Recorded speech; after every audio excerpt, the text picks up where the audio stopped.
So how and why motivated citizens like this one turn this kind of place into this? Or this sort of place into that? Back in 2016, me, Rea, Kertu, Gloria, Mari, Ullo, Jana and some other kids came together to a decision that we, beautiful, young and creative citizens, gonna make what it's called a community garden.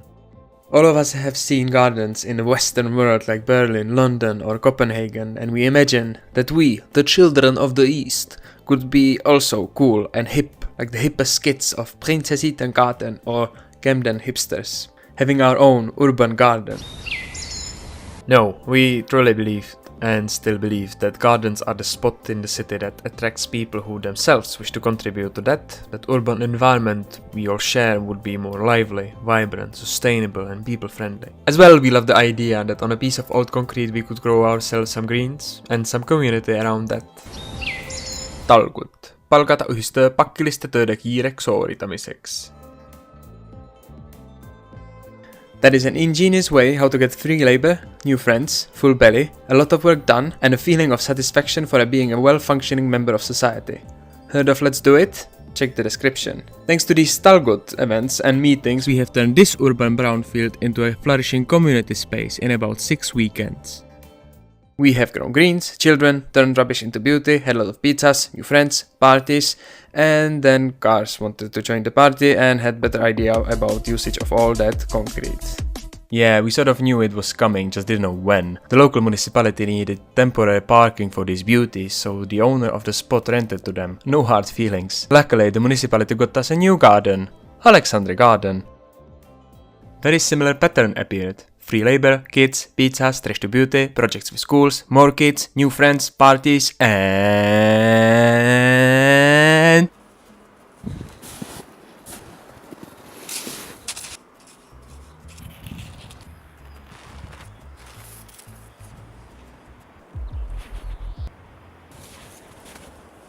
Hey man, Yo, what do you want here? let us in. Brum brum. No! Come on. Go away! We wanna have party. Brum brum. No! Come on! Yeah. Yeah. So this garden is also going to be turned into a parking lot, but more about it later. At the same time we were developing the first garden. These two beautiful monkeys also started the urban garden with the intention to have a small city farm. Later they realized that it's a hardcore, full-time and no-paid job, so Amaya Garden turned eventually to be also a community garden. Free labor, excitement, natural building in the city, willow sculpture, lot of beauty, biodiversity, more beauty, happy children, parties, and... No, it's not going to be a car park. It's going to be a boat workshop. And that's alright. Neighboring NGO is going to have their proper building built after years of planning. So the Amaya Garden will have to be relocated for about 200 meters from here in about here. And that brings us to today. So this garden, Alexandri Garden, is going to be turned into a parking place for the neighboring kindergarten. And Amaya Garden will basically have to start from scratch. We as a community decided not to fight to keep this garden, instead of we're gonna focus to develop full-on Amaya Garden. But the problem is that the construction work start in both of the gardens in autumn 2019, so that basically leaves us with one season where we cannot really develop either of the sites. So what are we going to do? I think here in Alexandria we're gonna just throw parties and do community events and really try to use the space so it wouldn't just be empty. And with Amaya Garden we're gonna really focus on a master plan to work out sort of Amaya 2.0 concept that will be permanent in cooperation with the municipality, beautiful and hopefully financially sustainable. So is there a moral to these stories? Well, maybe don't plan your community gardens in a way of parking lots, or maybe just give up because the world will be taken over by cars, supercomputers and kitchen appliances anyway. No, I actually really think that the essence of the stories of our gardens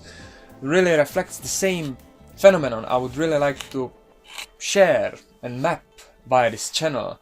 And that is this bottom-up approach to make cities more livable. And it also kind of answers the question, why do people do these kind of gardens? I mean, it's a very practical way how to make your urban environment more people-friendly and actually sustainable. And this really motivates me to do these kind of projects. You know how so-called active citizens with power drills and shovels and few free weekends can do just so much for the neighborhood or for their community.